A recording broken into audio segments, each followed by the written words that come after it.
camera for the judges to see. Can you just like move to the back, please, if anyone? Is there anyone? I'm not gonna get you, don't worry. So for one of my activities, I'm gonna have you guys work in pairs, but it's gonna be really easy because the person sitting beside you is gonna be your partner. So like, that's gonna be complicated. Okay, so like you two, and then you two, and then you two in the back, and then like these just pretty simple. And so I'm gonna pass out these whiteboards, and what I want is with your partners, one of you guys can use your phone, but I want it like only use it for a calculator. So like don't use it for anything else. If you're not the one using your phone, please don't have it out, okay? So if you guys want to go ahead and do that.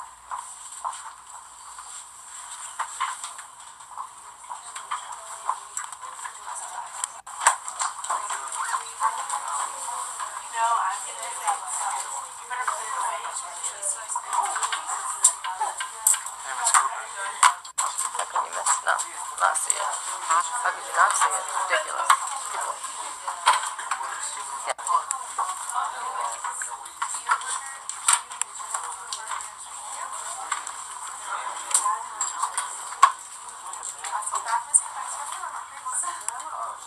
Chalkboard. There's some up there.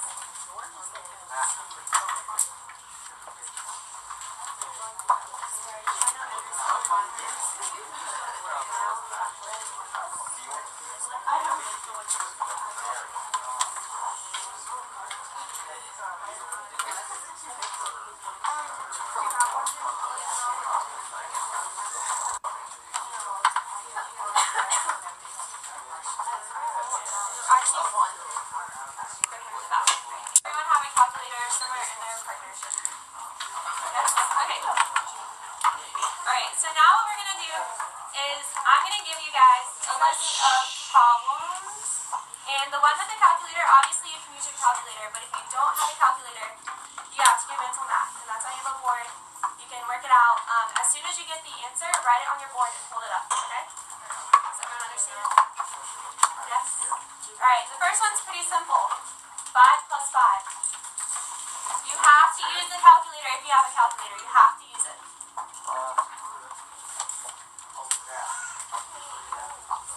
Alright, very good, very good.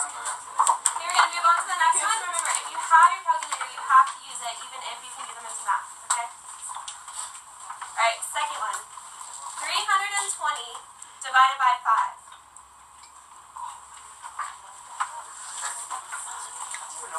Which one of you guys have the calculator? Are you using the calculator? Turn around, you can't use the calculator. You don't have a calculator, you can't use the calculator. Okay, good job, erase your board. Okay, if you have a calculator, you have to use the calculator. If you don't have a calculator, use your head. Some of them you can't do, that's kind of the point.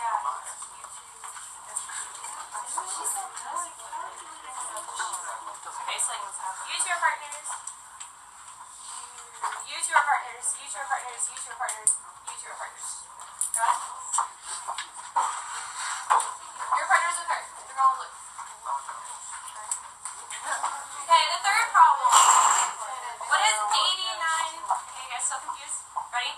These two, these two, these two, these two, and these two. Okay, got it? We're changing it. So one is calculator, one's off. Alright, so number 3. What is 89 times 14? If you don't have a calculator, don't use a calculator.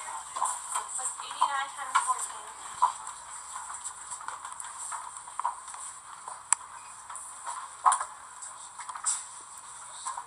Okay, really good. Let's go with the fourth one. Alright, this one's going to be really easy. Put it in the calculator, okay? What is 2 times 2?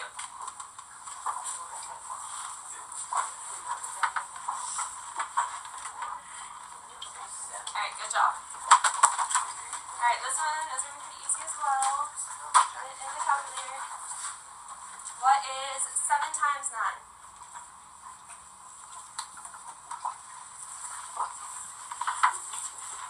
Okay, good job. Next one. What is 320 might want to write this one down.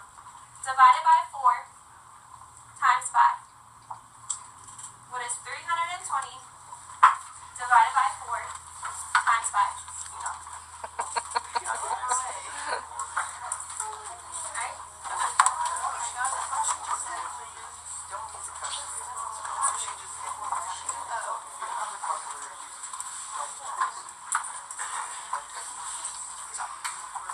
Alright, the next one. In the calculator, if you have a calculator. What is 4 times 4?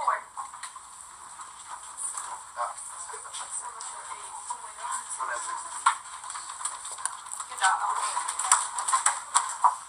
Alright. Next one. I'm going to write this one down. What is 93 times 4 plus 1?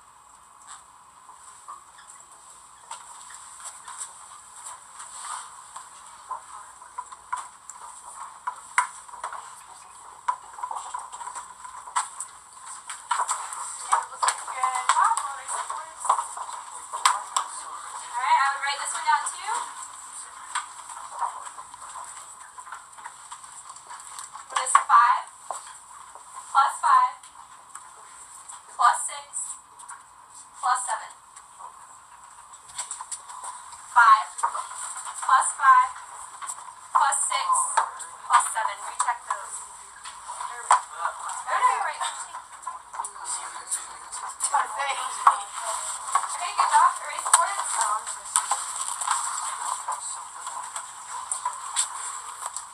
Alright, and last one, what is 20 times 20?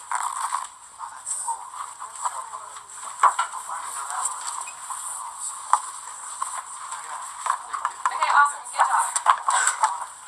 Okay, so I know that was, with the longer problems, kind of challenging for those of you who didn't have a calculator, and then for the shorter ones, pointless for those of you who did have a calculator. But there's a point to that. My senior project is on autism, and autistic children can beat the calculator in almost every problem, certain children. They are incredibly smart, and so like for those problems like 320 divided by 4 times 5, if you get the right kid, they won't even need a calculator. So that was kind of the point. I wanted you guys to feel like when you could beat the calculator, kind of that feeling. So now, if you'll just kind of like put your boards maybe on the floor, I'll flip this one a little bit. Okay, so I have a PowerPoint for you guys, and I do have some guided notes for you, but they're really easy, and please fill them out because it'll benefit you in the next section.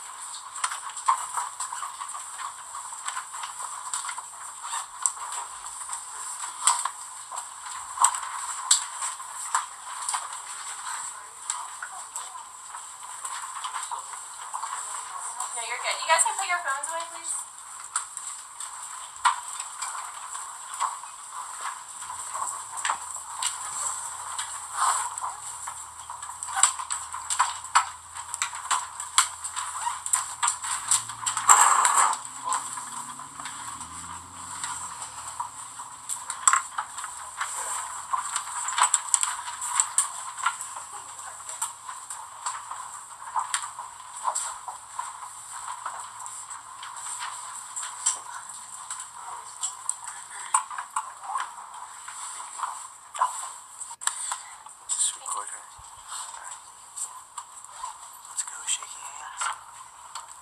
Okay, so like I said, my topic is autism awareness, and this is the awareness ribbon.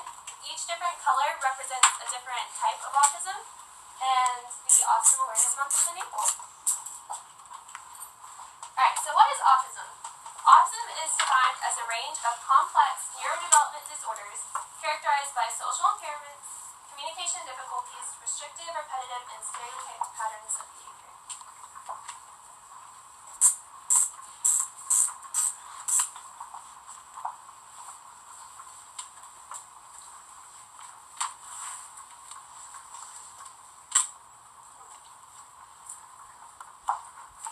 You have to take pictures too. You have to have 25 in your portfolio, so get excited.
symptoms of autism are taking what is said literally, clumsiness or odd ways of moving.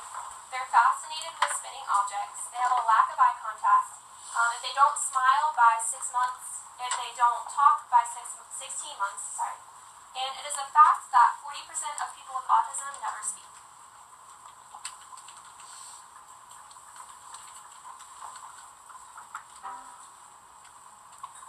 And these are just some of the symptoms. There's like a range of symptoms that you have to show before you can be considered autistic or have an autism spectrum disorder.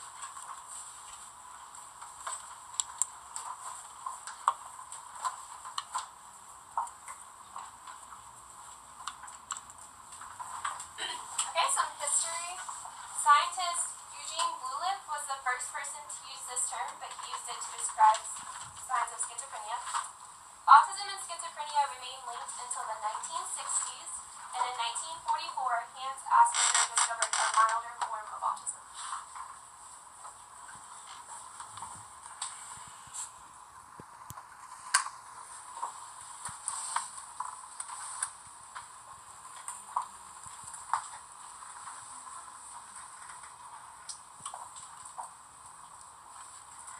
So this is Eugene Blulip, and that is Hans Asperger. Okay, so now the autism spectrum is comprised of 3 different disorders: autism, Asperger's, and pervasive development disorder. And to be placed on the spectrum, you must first exhibit a plethora of symptoms, and early detection is critical and treatment is most helpful in all cases.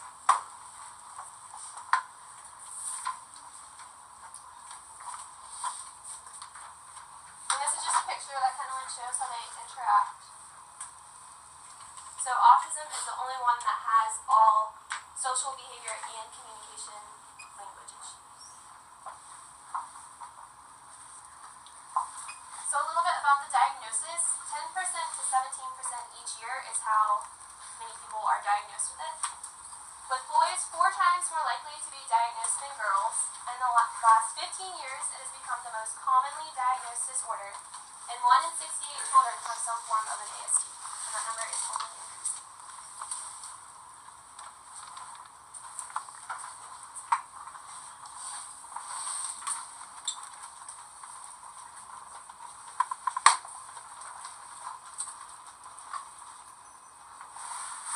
Okay, so ABA is the Applied Behavior Analysis Unit.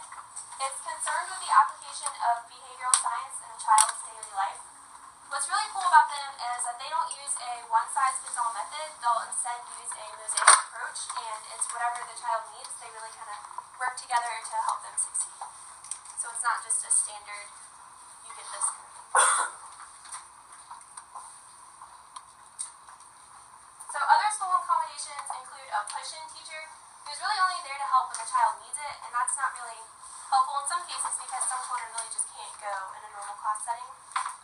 And some schools offer sensory accommodations, like having little nubs on desks.